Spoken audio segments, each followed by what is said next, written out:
Welcome to Booze and Bourbon, a podcast where we talk about all things paranormal, and bourbon too. Now, here are your two ghostess hostesses with the mostest, Kim and Jen.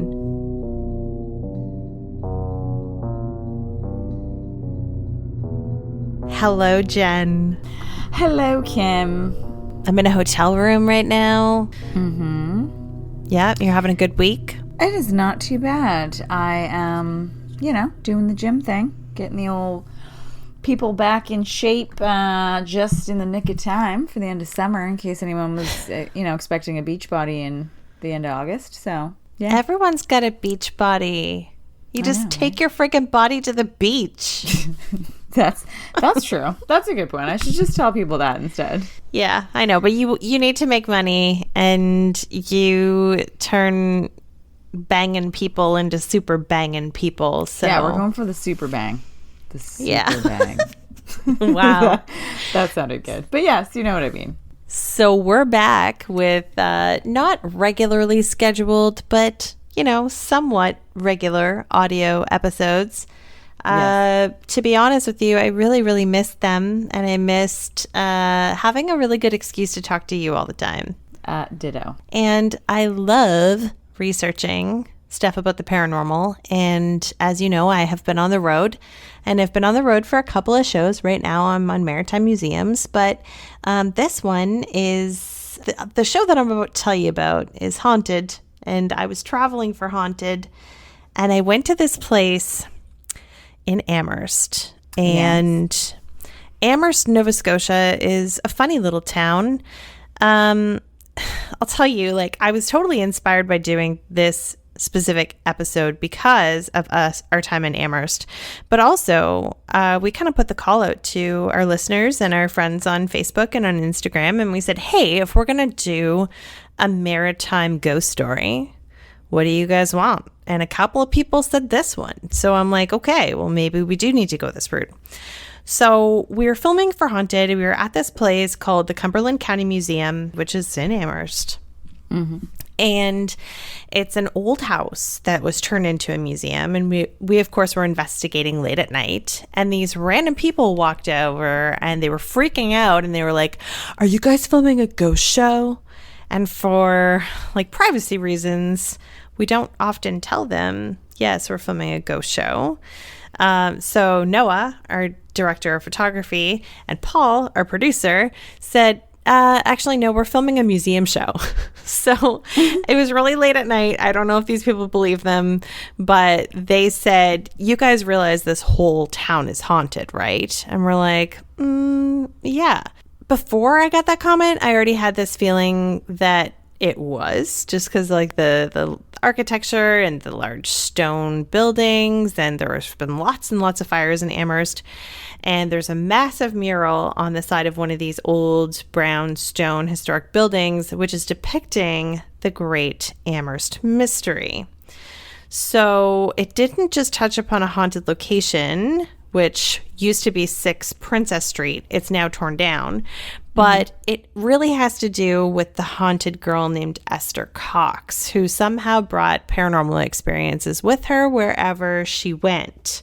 So I know that you and I had touched on this topic once before in season 1, but we didn't really get into great detail about it. And we also didn't tell you that it is the most well-known poltergeist story in all of Canadian history. And isn't that fantastical, really? I'm glad my name's not Esther. Well, that, and I mean, it is close to us, but not super close. So you don't have to drive through it anytime soon, typically. Mm-hmm. Also excited about this. Definitely watched many little videos and, read some lovely little stories that people added here. Are they lovely, though? Or are they not so lovely? We'll let all of our listeners figure that out on their own if they like it or if they don't. So we are going to travel back in time a little bit here to the 19th century. When everything here in Nova Scotia was a lot different than now, obviously. Yep. And to be exact, we're going to go back to 1878. Love it. When my Jeep was actually a horse-drawn carriage. My street was not paved. It was, dirt, some rock pebble, that kind of thing. Right. Yeah. My outfits were on point, but very probably, a little outdated for today. I see you in a lot of frills and a lot of lace, but I also see you lifting up that skirt to show off a lot of that thigh back in the day. Oh, do you want to see my petticoat? I don't know what that is, but I feel like that's something that they wore. So anyway. Oh my God. We are going to go to, just for a visual, a small cottage in a small town called Amherst, which you just mentioned. Lovely place. And it is located in northern Nova Scotia. And now, to introduce you to Ester, which basically this entire case revolved around. And she was a 14-year-old girl, full name Ester Cox. At the time, Ester lived in the aforementioned cottage with her eldest sister, Olive, who ran the household, basically. Olive's hardworking husband, Daniel Teed, who owned the cottage. Olive and Dan's 2 young boys, Willie and George, aged 5 and 1, respectively. Dan's brother, John. Ester and Olive's brother, William. And the Cox siblings' 22-year-old sister, Jane. So, by anyone that had known Ester, they described her as a round. I don't know if that's a nice word to describe her, but to have a round, well-defined face, not a heart shape, a round, well-defined face, with very nice teeth, curly brown hair. The only negative thing that was said was that she was known, or could be a bit of a strange girl, I guess.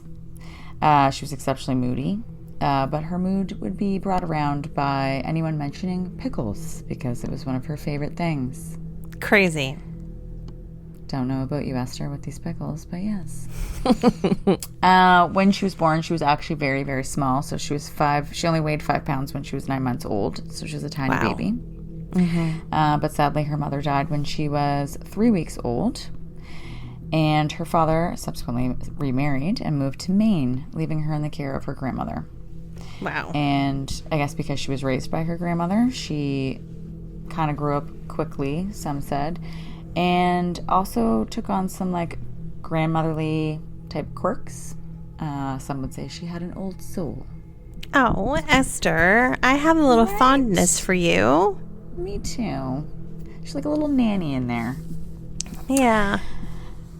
So, on the character of Ester Cox, one of her acquaintances wrote, Esther's disposition is naturally mild and gentle. She can at times, however, be very self-willed and is bound to have her own way when her mind is made up. If asked to do anything she does not feel like doing, she becomes very sulky and has to be humored at times to keep peace in the family. However, all things considered, she's a good little girl and has always borne a good reputation in every sense of the word. One afternoon in the summer of 1878, a young man named Bob McNeil, a subordinate co-worker of Daniel Teed's to whom Esther took a fancy, had invited Esther to take a ride with him in his carriage.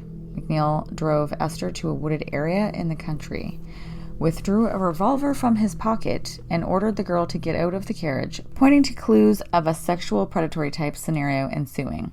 Esther refused and was saved at the last moment when the noise of an approaching buggy rumbled in the distance. Wheeling the carriage around, McNeil brought Esther back to the Teed cottage, where she cried herself to sleep. I don't like that story. I feel like there's a lot of trauma happening to this poor girl very early in her life. Mm-hmm. Which, if you look at the 1800s, they didn't really know what to do about traumatized childhoods and mental health.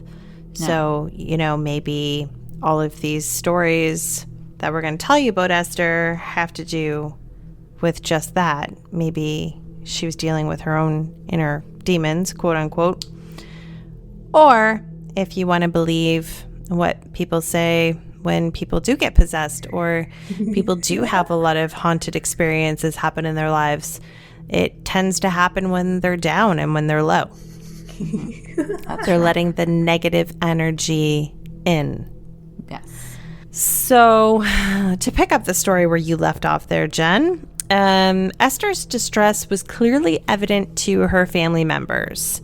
Olive and company assumed that Esther and Bob McNeil had simply quarreled on their outing, and not being particularly fond of Bob and glad of his absence from the cottage, they decided not to press the matter too much.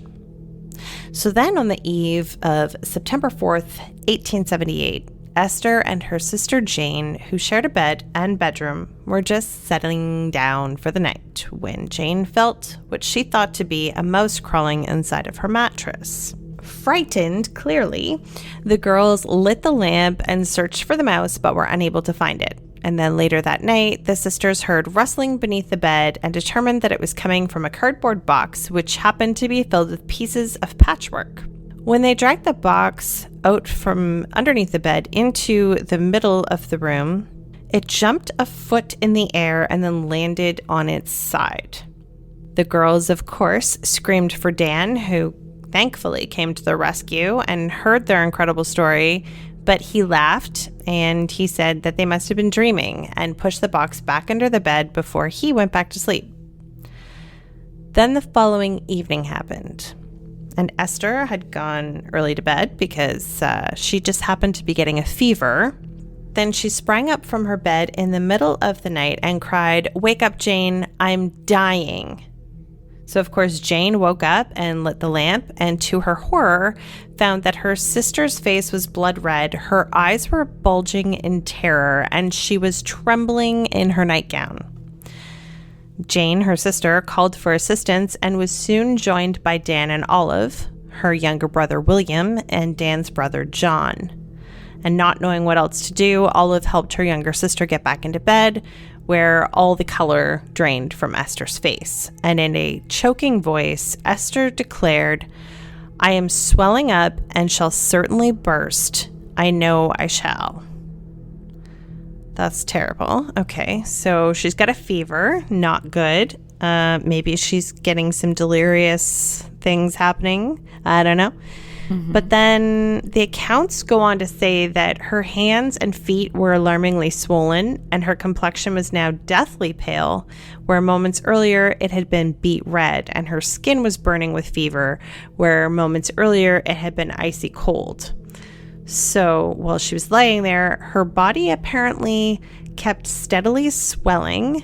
She writhed in pain on the bed. A tremendous sound like a clap of thunder happened inside of the room, and shortly thereafter 3 loud cracks sounded from beneath the bed.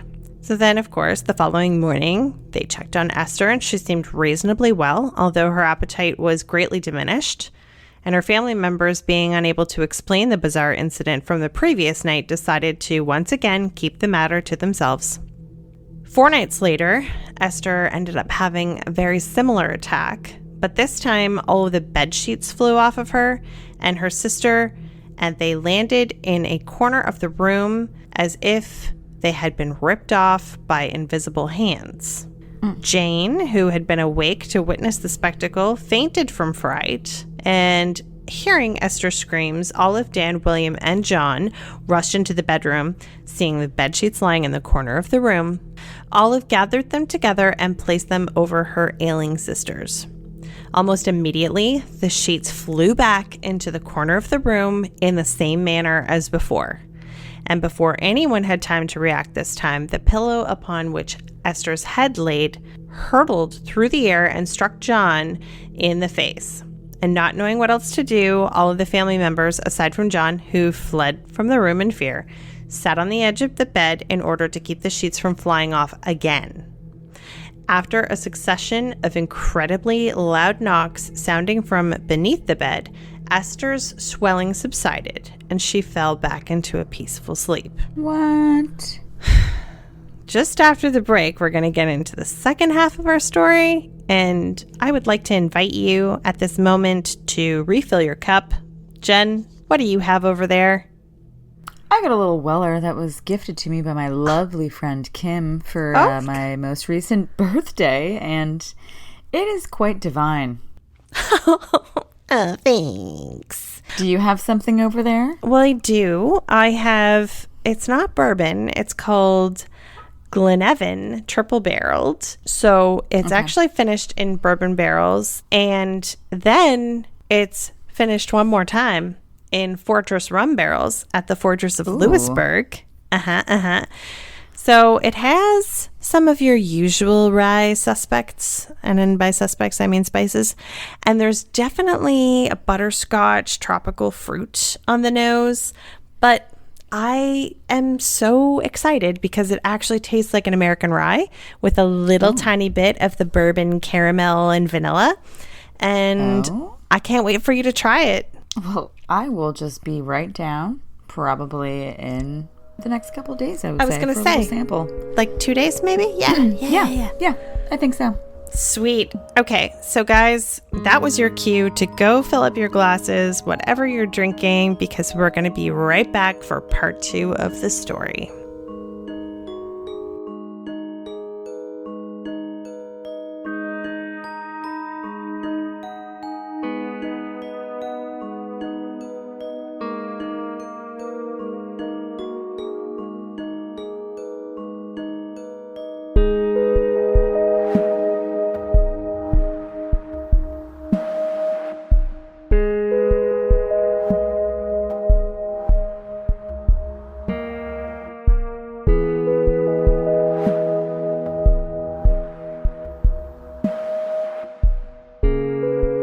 All right, guys.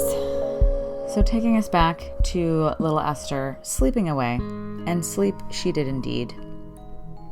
After all the antics that ensued the night before, the very next day the family decided to call the local doctor.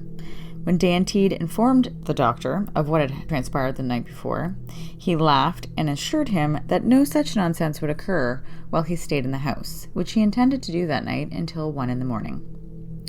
The doctor arrived at the Teed house at 10 that evening. He immediately examined Esther, who had already been in bed for an hour, and deduced that she had suffered a tremendous shock of some kind. As he spoke, Esther's pillow moved laterally until only one corner was tucked beneath the girl's head. The doctor watched in amazement as the pillow returned to its former position without any external assistance. Creepy AF. Uh-huh. Yep. The doctor said, "Did you all see that?" It went back again. "So it did," John Teed replied. "But if it moves out again, it will not go back, for I intend to hold on to it, even if it did bang me over the head last night." No sooner had he said this than the pillow moved laterally again, as if to challenge the young man. Though John gripped it with all his might, the pillow subsequently slid back under Esther's head as if it had encountered no resistance at all. John's hair stood on end. Shortly thereafter, loud knocks sounded from beneath the bed. Although the doctor examined the area from which the sounds had originated, he was unable to determine their source. He proceeded to walk about the room, and the knocking followed him, sounding from the floor beneath him. After about a minute of knocking, the bed sheets once again flew into the corner of the room. Immediately, a scratching sound emanated from the wall behind the bed. When everyone in the room looked to ascertain the source of the noise, they saw a disturbing message had been carved into the wall. No. "Ester Cox, you are mine to kill." I mean, that is a bit much. That's a bit much. I hate that. Yeah. For 3 weeks, the strange activity increased in both frequency and intensity. Esther's invisible tormentor pelted her with objects like potatoes, wooden planks, and often in the presence of her family members, and made violent banging noises all throughout the house. The doctor, who prescribed morphine to Esther in order to calm her shattered nerves, went outside during one of these banging sessions and noted that from the street it actually sounded as if someone was standing on the cottage roof and pounding on the shingles with a sledgehammer. Oh my God. So that is a loud banging. One night in late September, during another knocking session, Esther had a seizure in her bed and became cold and rigid. In this alarming state, she told her family members, who were in the room with her, about the traumatic incident which had occurred between her and Bob McNeil, an incident of which none of them yet had any knowledge. No. When she recovered, her family members told her what she had said. Although Esther had no recollection of making the confession, she tearfully admitted that this story was true. Oh my God, that's so sad. I know. Shortly after this incident, Jane observed that the mysterious knocking often seemed to correspond with things that they had said, as if the invisible agent that made the sounds could hear and understand them. Dan decided to test this theory and asked the mysterious force to knock once for every person in the room. Sure enough, The entity responded with a correct number of raps, each of which were violent enough to shake the entire house. Holy cow. Like, this happened Like, in our province. I know. And, like, my question is, why are you still there? Why are we still in the house? I mean, I guess you can't just up and leave. There's no apartments. There's no rentals back then. There's no Airbnbs. Mm-mm. You could build a tent. A fort. I'd build a fort. Okay, so from that moment, over the next 3 weeks, the family developed a method by communicating with the mysterious entity. In response to their closed-ended questions, the presence would knock once for no, and 3 times for an answer yes, and 2 times when it was in doubt about a reply. So then throughout the month of October, the Teed house was visited by several clergymen of different denominations who had heard of the strange activity and hoped to see it with their own eyes. And a well-educated Baptist minister came away from the house convinced that neither Esther nor the family members were responsible for the manifestations. Instead, he theorized that the shock resultant of the Bob McNeil incident turned Esther into a sort of electric battery. This is where I kind of thought things were going to go. And that she emitted invisible flashes of lightning, which I don't know about that, which caused small thunderclaps. So he's completely discounting. I thought he was going to go with, like, she's an electric battery that, like, you know, is sending off energy and the paranormal is, like, sucking onto that energy. But no, he went with small thunderclaps emitting from her body. Weird. Okay, so then another dude from the Methodist Church witnessed a number of manifestations at the Teed home, and the most startling of these involved cold water in a bucket, which, while standing on the kitchen table, began to bubble and froth as if it were boiling. So then by the end of October, we're getting into Halloween time, the folks were flocking to the Teed family home from all over the Maritimes, eager to witness the manifestations, which I think is sad because she's not a circus act. So some people came away believing the whole thing to be a hoax, but others thought that Esther was somehow hypnotizing people in order for them to see and hear what she wanted them to. Most, however, left with the unsettling conviction that the manifestations were genuine. And the manifestations continued with a casual frequency until about December, when Esther unfortunately contracted diphtheria. And during 2 weeks it took her to recover from her illness, the manifestations ended up ceasing entirely. Upon her recovery, Esther made a trip to Sackville, New Brunswick to visit another one of her sisters who was married. And during the 2 weeks that she spent in Sackville, neither her sister's house or the Teed home experienced any strange activity. But then when Esther returned to the Teed cottage, she and Jane began sleeping in different rooms, hoping that this might put a stop to all of the ghostly activity. But instead, the activity got worse. And in addition to producing loud noises and objects being hurled around the house, the entity began dropping lit matches from the ceiling of Esther and Jane's bedroom at night. And this is a phenomena, apparently, in which all of the family members witnessed. And on one occasion, while Dan, Olive, Jane, and Esther were in attendance, one of Esther's dresses, which had been hanging from the nail on the door, rolled up by itself, traveled underneath the bed, and burst into flames. I have goosebumps. Yeah, this is, like, pretty intense. So on another occasion, while Olive and Esther were alone in the house, making apparently butter, a fire started in the cellar, and they were unable to extinguish the inferno, and they went out into the street and called for help. And a stranger whom the women had never seen before ran to their rescue and smothered the fire with a mat from the dining room. Without waiting to be thanked, a man walked out the door and up the street, never to be seen by the family again. In the ensuing weeks, the ghost began to speak to Esther, although only she could hear it. And then, one cold winter night, while the family was lounging in the parlor, Esther suddenly rose to her feet, a look of horror on her face, and pointed with a trembling hand to a corner of the room. In a croaking-sounded voice, she said, Look there. Look there. Can't you see it? My God, it's the ghost. Don't you all see him? Gross. Ew. The other families did not, and the ghost proceeded to speak to Esther, telling her that it would burn the house down unless she left that night. Although none of the other family members could hear the ghost, Mr. Dan Teed did not want to take any chances and asked a neighbor who expressed a great interest in the manifestations happening at their house if he and his wife could take in his misfortunate sister-in-law. And so the couple agreed, and Esther moved into the neighbor's home that night. Apparently, several weeks went by without incident. It seemed that Esther had finally ditched her invisible tormentor. And then one day, while she was scrubbing the floor in her new home, the brush that she was using disappeared from her hand. So she ended up going and telling the lady of the house what happened. And she subsequently searched for the brush in vain.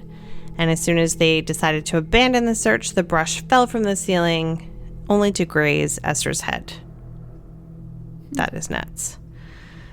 So then, discounting this incident, 6 weeks went by without any major things happening. But mysterious fires began to appear in the house. And the man of the house, this is the house next door, not willing to run the risk of having his house burst into flames, asked Esther to spend her days in the pub that he owned. Rude. This is so sad. I know, this poor girl. Yeah. And then guess what happened in the pub? Oh, I can only imagine. All of the manifestations happened there too. And in one of the more notable scenarios of these incidents, a small pocket knife belonging to the neighbor's son drove itself into Esther's back. Oh, man. When the knife was removed and given back to this young boy, it flew through the air again and inserted itself into the same freaking wound. No. What? This is like straight out of a movie. And then, like you said, it's just even crazier that it's legit right here in our province. Like that happened here. It's wild. Whew. In the spring of 1879, Esther traveled to St. John, New Brunswick, at the invitation of a certain military officer.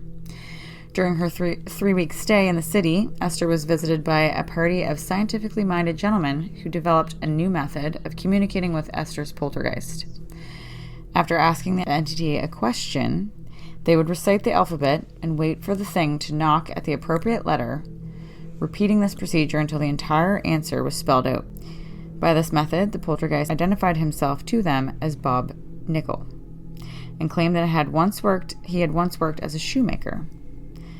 To the men's astonishment, other spirits also began to make themselves known. One ghost identified herself as Maggie Fisher, while another called himself Peter Cox and claimed that he was a relative of Esther's who died about 40 years prior.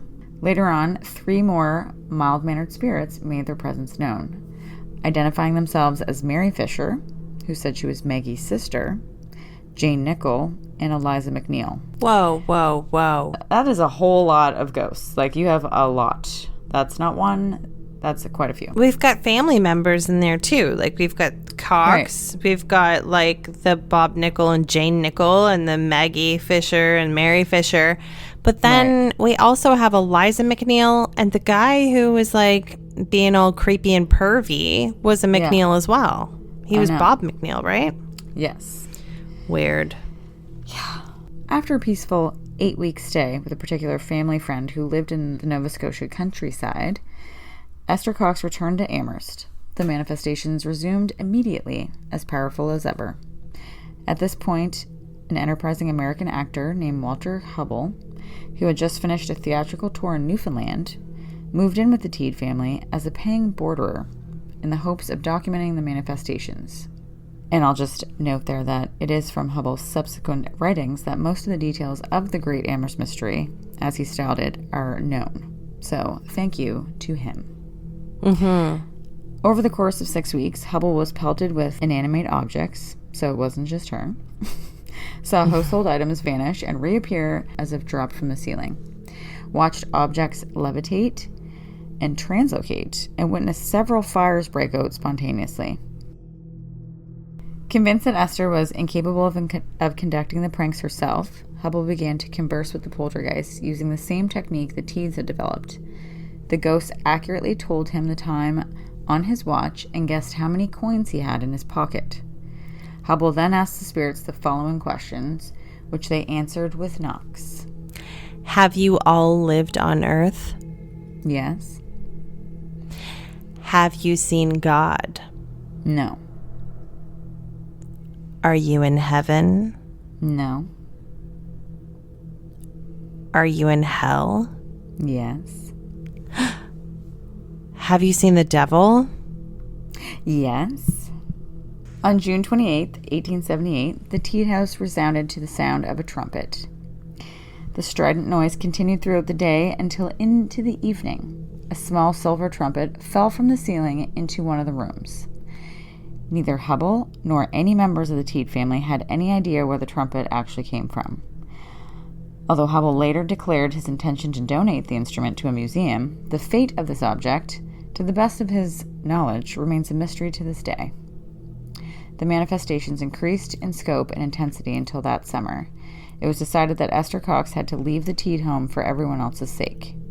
After embarking on a brief speaking tour with Walter Hubbell, during which she was heckled by audience members who believed her to be a fraud, Ester Cox went to live in the home of a friend of the Teed family. Shortly after her arrival, the family's barn burned down, and Ester was accused of arson. She was subsequently sentenced to 4 months in prison, but was released after 1 month on account of good behavior. After her release, Ester married a man who had come to visit her during her imprisonment.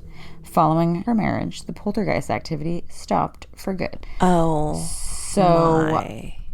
I just feel so bad for Ester. Like, what kind of life was that? Like, you had to deal with all that, and then you had people laughing at you, making fun of you, basically blaming things on you and calling you names and such, and then, like, it's really sad. And she had to go to jail for like a month. So I think that not only did we talk about more in great detail the story of the Great Amherst Mystery, but I think we really gave Ester her identity back, because back in the day, like I said, like all this stuff was happening to her, whether it was, trauma or mental health issues or really honestly like poltergeist activity happening. Like, I feel so sorry for her that she basically didn't have a voice. No. It was awful. Very awful. And not to mention, like, I mean, we've done other poltergeist stories and such, but they've never amounted to that much activity. Like, that kind of, you got stabbed, you have like things constantly burning, you're getting hit with things, you are getting messages written on the wall. Like, that's a lot. Yeah, it really is. I hope that someday somebody does a television series or a film about this, because it is wild. While I was researching some of the story, I did see that there is a female Canadian director who has purchased the rights to this book. Ooh. So she purchased it a number of years ago, and nothing has happened since, although she has been very busy. So I sincerely hope that, like, this is a perfect Netflix special. Holy cow. Yes. If she needs someone to play Ester, I'm sure I could put on a very good performance as a very troubled female with, poltergeist activity. I get to wear a petticoat at the same time. Yes. I would just be somewhere hiding on set, just munching on the popcorn, because watching you do that would be greater than any movie I could ever watch. Oh, why, thank you. Yeah, you're welcome. Anyway, guys, so that is our story on Ester. If you loved it, let us know. If you hated it, let us know. You can always find us on social media. We are at Booze and Bourbon on Instagram, and we're also on Facebook. We are Booze and Bourbon, the podcast. Jen, thank you so much for chatting with me today about this. Well, thank you. We need to, I'm just like sad that I haven't seen you in for so long. So this is very exciting. We're going to have a date this week, though. We are. Maybe we should go to Amherst on a road trip and just hang out. I'm totally game for that. All right. Great. Let's go see if we can find Esther's ghost. Hopefully she's not a ghost, but we can see where all this ghost stuff happened with her. Right. Thank you so much for listening. We are very appreciative that you have stuck it out and wanted to hear more from us. We love you. Bye.